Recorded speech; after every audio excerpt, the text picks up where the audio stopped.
After it was decided to use Lorient as a Kriegsmarine U-boat base, Lorient was not armed, not equipped to protect the U-boats against enemy air raids or even naval attacks by cruisers, battleships, and so on.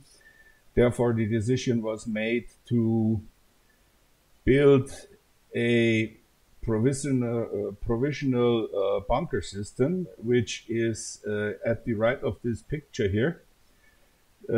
Open docking yard. This is the right side of the Keroman II. There is the so-called trawler dock yard. It had originally 6 open storage spaces for mid-size pelagic trawlers. And there were then 2 U-boat bunkers built. The U-boat bunkers were so-called dome bunkers because the visual of the bunkers reminded the architects about a German cathedral, and therefore they were nicknamed the dome bunker. In English, it would be a cathedral bunker. Now we have here a artist's rendition of the ready-built dome bunkers, and you can see the slipway of a set dome bunkers with an U-boat up there. The U-boat was slipped out of the water with this undercarriage put on the turntable and shoved either into the bunkers or into the open storage spaces, which is a nice, easy, simple thing to do because the slipway was already there. The turntable was already there too. And there we have another picture here from a U-boat. It's U-79 under Kaufmann. It's towed on the bunker. Here again, the same bunkers. As I said before, the cathedral bunker. The same bunker type was used at Calais for the 28 centimeter railway gun stationed there. Originally, it was planned to cover all the 6 storage places in the trawler dock with bunkers. The problem was just that due to the ever-increasing demand for U-boats and therefore an ever-increasing demand for facilities to house them, repair them, and replenish them, this idea was given up, and a other bunker was built a little bit up the river in Lorient, the so-called Scorf bunker. The Scorf bunker was originally the first really bunker with a similarly looking design like the Keroman III bunker. This is a bunker I will cover in the next part of the video.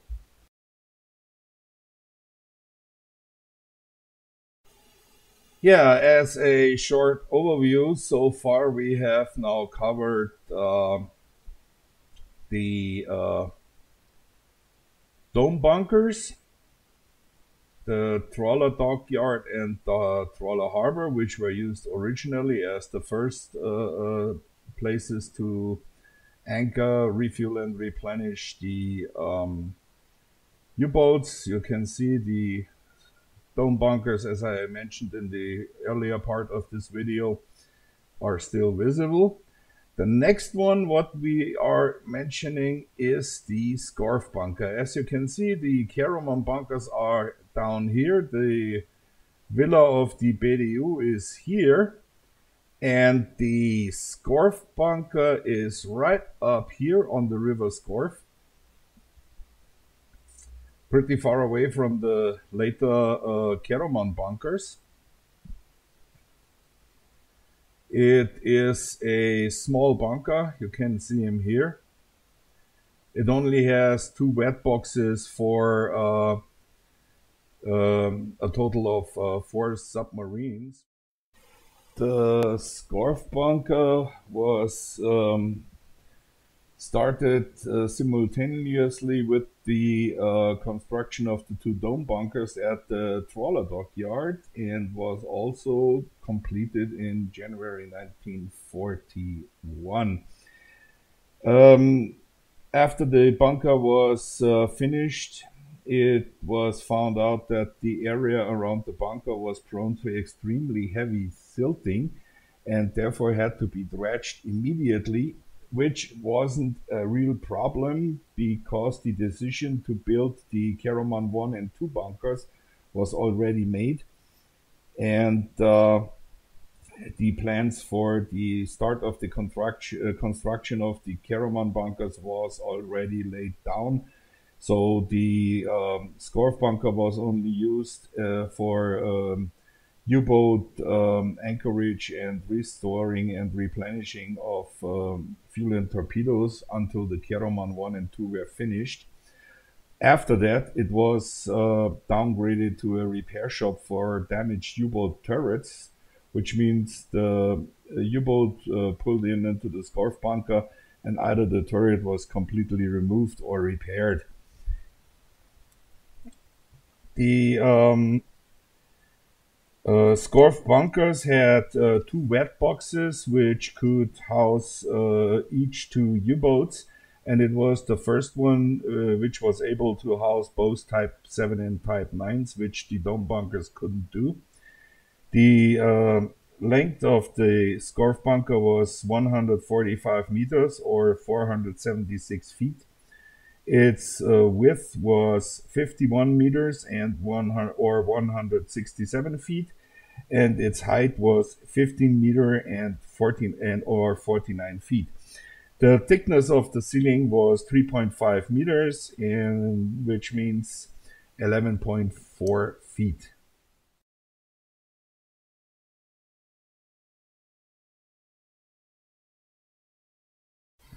Here we have a artist's impression as the finished five U-boat bunkers should have looked like. On the left side, we have the entrance to Keroman I. Here is Keroman II. This is Keroman III. This was the last one who was finished. And this one here was the projected Keroman IV-A and IV-B. These have been never completed. They have been started in mid-1943, but they have been cancelled in April 1944. Here is the entrance to the slipway with the dome bunkers. Yeah, here we have a top view and a side view of the Keroman I and the Keroman II bunker. Here's one, here's two. In between is the slipway. So this works as follows. The U-boat comes in through the entrance, drives on the wagon, and then it sinks down on the trolley wagon. This is done via the ballast tank. When the U-boat sits on the trolley wagon, this is two-part. That's the undercarriage, and that's the trolley, which then is used to transport the boat. So this one is slipped up here. That's about a 10-degree incline. It's slipped up here until to this point, where the upper carriage is transferred to the center slipway, and from there on, you can get the boat in either of these concrete boxes. Goes down here, and the boat is with the upper part of this carriage put into the concrete box here. It's a really simple system. And 6A was the storage room for the carriages. They had numerous carriages, not just one. There were 6 of them. So they could always have one free for the next U-boat, because the boat is with this carriage in the bunker. So if the next boat comes, you need another carriage. The carriage comes out from here, goes down onto the center carriage, and from the center slipway, and from the center slipway the empty thing goes down there and waits for the next U-boat. Over here is the machinery room and the cable room. This was pulled with huge steel cables. Here was a diesel engine and a winch, and there came the cables. There were holes in the wall which the cables came through, and there you have pulleys where the cables ran around, and down they go. That's a pretty simple and effective system. Here in this area where storage spaces and office rooms, and in this area also storage spaces and office rooms, and also the entrances to the bunker itself. You had also 2 entrances to the U-boat bunker, to the pillboxes. Yeah, that's about it. It's a really simple concept to stow away your U-boats. I have a few pictures of the building of this thing, and I'll show them next. Here we have the picture of the entrance area with the slipway up to the center slipway line. This is a picture from the bunker while it was under construction. And you can see the roof is still missing, but the area is already covered with iron construction, and the concrete will be poured in relatively soon. Yeah, here we see the entrance to Keroman I. That's a single entrance. There were no other entrances to the bunkers. The U-boat is brought in there and then is going to sit on the transfer trolley. There were no blast doors in this area to secure the area against attacks from the sea. There was a mid-sized trawler every night put in front of the entrance of the bunker. Yeah, this is the entrance area of Keroman I. You can see the U-boat is already sitting on the upper part of the transport carriage and is being slipped out of the water, and is already almost at the end of the entrance area, where the upper part of the transport trolley will be transferred to the center slipway. This is the center slipway from the Kerman I and Kerman II bunkers. And the background here, you can see the smaller door section is pillbox 6A, which was used to store away the trolleys. They also had one trolley permanently stored in the open, and the others were on the opposite side of 6A in Kerman II stored. Protection doors are already mounted. There's the smaller protection doors on the left. This is the storage area 6A for the trolleys again. You can also see the bases for the second roof are already on the top of the first roof. Here we have another nice picture of U-67. as it is about a quarter inside of the bunker. You can see the transport trolley is already moved almost completely off the undercarriage trolley, and the submarine is soon to be completely covered by the bunker. Here we have one of the U-boats. If I remember correctly, that's U-67. Inside one of the bunker pillboxes, you see it sits still on the upper part of the transport carriage, which is then used to get the boat out of the bunker again and up to the entrance. In this case, the entrance is also the exit. Yeah, this is a picture of U-530 after it had been rammed by a merchant ship while attacking a convoy. The merchant ship took away the whole bow section, including all 4 torpedo tubes, and U-530 made it back with this kind of damage to Lorient. And you see it still resting on the center slip line, and it is prepared to be brought into the Keroman II bunker to get a new bow.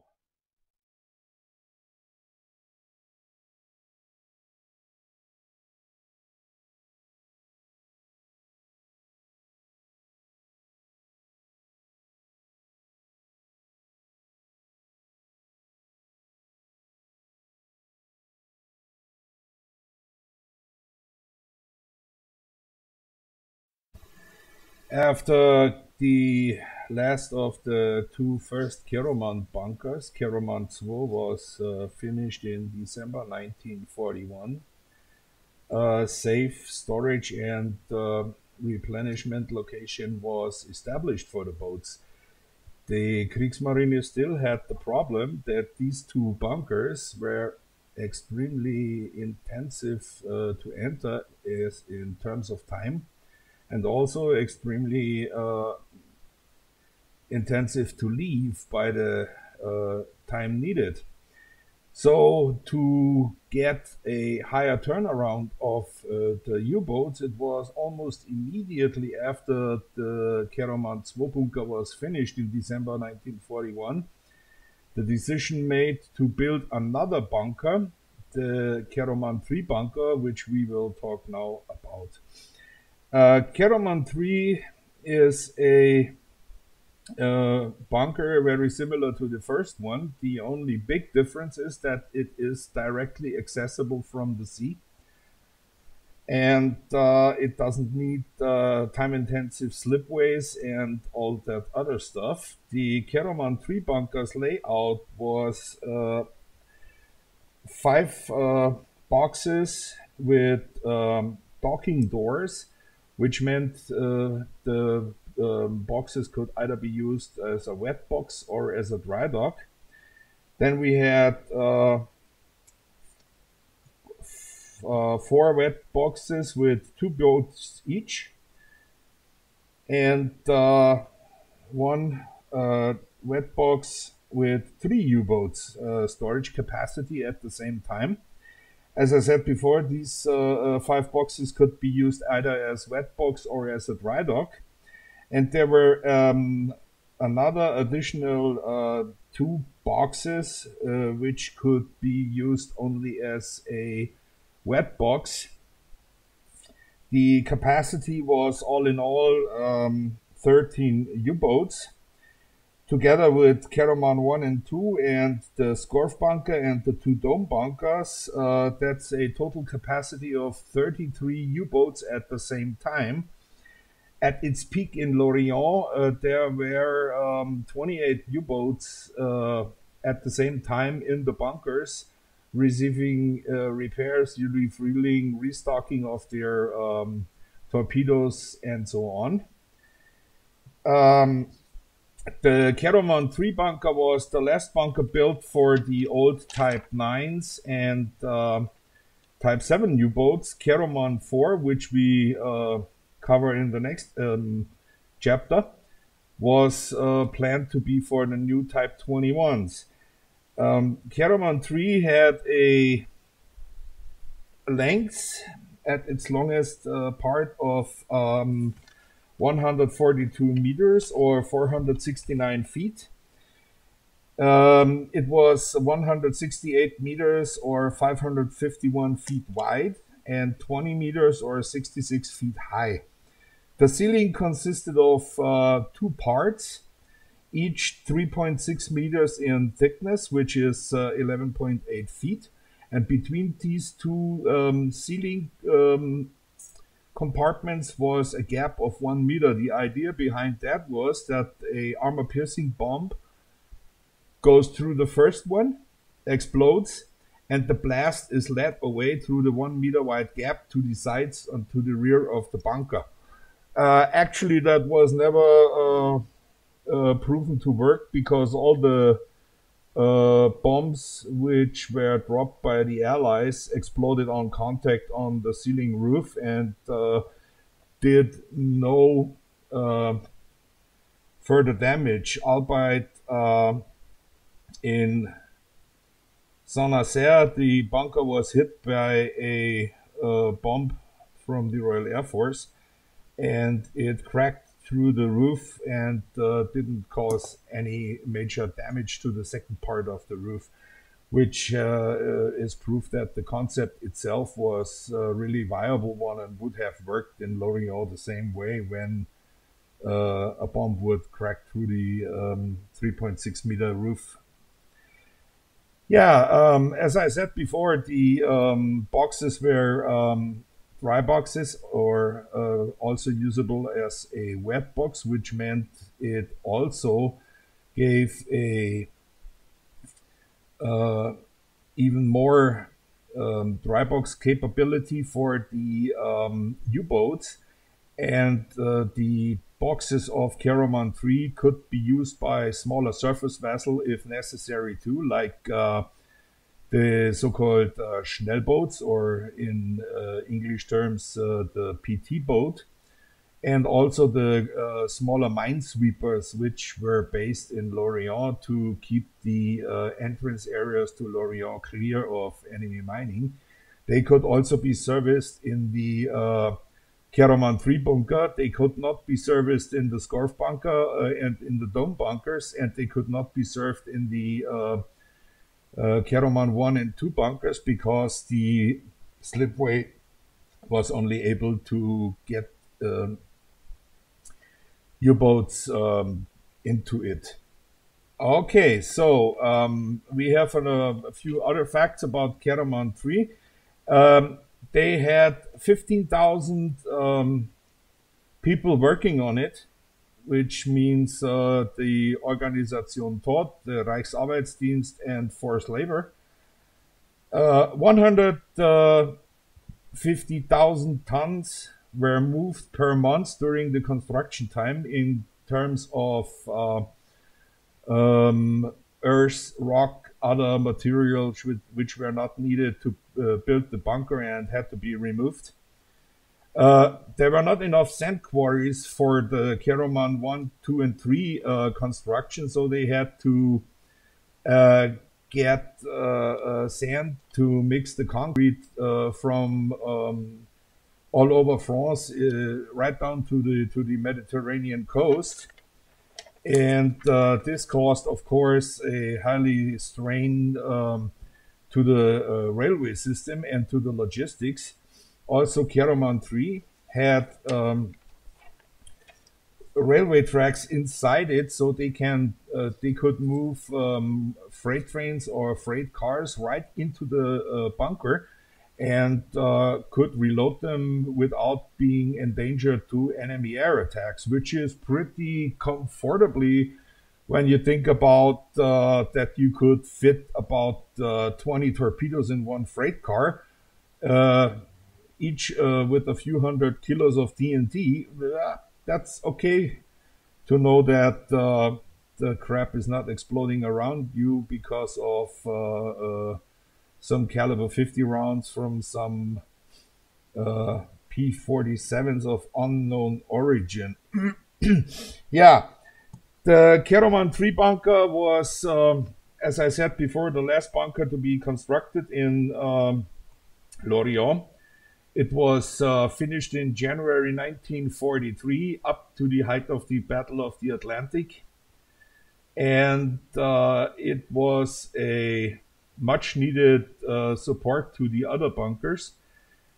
And the next chapter of the video now will be the Keroman IV. The Keroman IV bunkers were immediately started in summer 1943. The reason behind it was that the Keroman IV-A and 4B, or some sources just call it the Keroman IV bunker, were intended to house the new Type 21 boats. The bunkers works were started in July 1943, but were cancelled in April 1944 after the tremendous losses the Kriegsmarine received during the Bloody May 1943 and afterwards.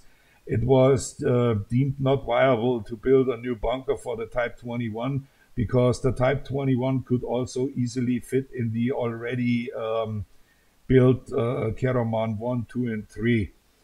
So it was decided to cancel the Keroman IV. The remaining parts of the bunkers which were already built were used as spare parts storage, barracks buildings, which was very important because due to the heavy air raids against Lorient, the both casernes, the Hundius and the Salzwedel caserne, were totally destroyed by air raids, so the people had to sleep somewhere. And the bunker parts of Keroman IV were used for a barracks unit with capacity for 1,000 men, and spare parts and other logistics. Most of the remaining Keroman IV bunker parts were removed after the war to make more space for commerce buildings and navy buildings. But there is, as you can see then in the video here, there are still some parts left. You can see here the wall and the former planned drive-through between Keroman 1 and 2 and Keroman 4, which should house a railway station, which meant they could bring in longer railway trains completely protected against air raids. As I said before, the bunkers were never used, they were never finished. It's just a side note to mention it to complete the pictures of the whole bunker situation in Lorient. A few side facts to the finish of the bunker series. Lorient was the biggest of all of the U-boat bases in the Atlantic, French Atlantic coast. It had the most storage spaces and U-boat capacities. It also had more repair facilities than Brest, Saint-Nazaire, and La Rochelle, which means in case of heavier damage or special tooling needed, boats of Brest, Saint-Nazaire, and La Rochelle, it was not uncommon to get them to Lorient to be repaired and then get them back to their bases. Yeah, that's about it. As a last mentioning, Lorient, which was the base, the home port for the 2nd and the 10th U-boat flotilla. Both flotillas operated 168 U-boats during the wartime. Of these 168 U-boats, 135 were lost to combat action. which represents a 79% loss rate. Just let that sink in. That's modern war. So the next short thing I want to mention is that after the war, almost immediately, the bunkers Keroman I, II, and III and the Scorf bunker were almost immediately reused by the French Navy. The Keroman bunkers and the Scorf bunker were used until 1995 by the French submarine force. And then the bunkers were retired. Today, Keroman I and II are used for storage capacities for small businesses. The blast doors have been removed. The slipway is removed from Keroman I, and Keroman III is more or less empty without further usage, and it's being remodeled into a museum. You can go there and have guided visits of the bunker, which I would highly advise you to do someday if you are near the area. Yeah, that was my small attempt to make a short history lesson. I hope you liked it. If you liked it, yeah, leave me a like, comment, subscribe, etc., etc. If not, it's fine too. So I see you the next time, and the next time we continue our patrol of U-539 in the North Atlantic. Until that, I see you later. Have a nice time. Stay safe out there. See you.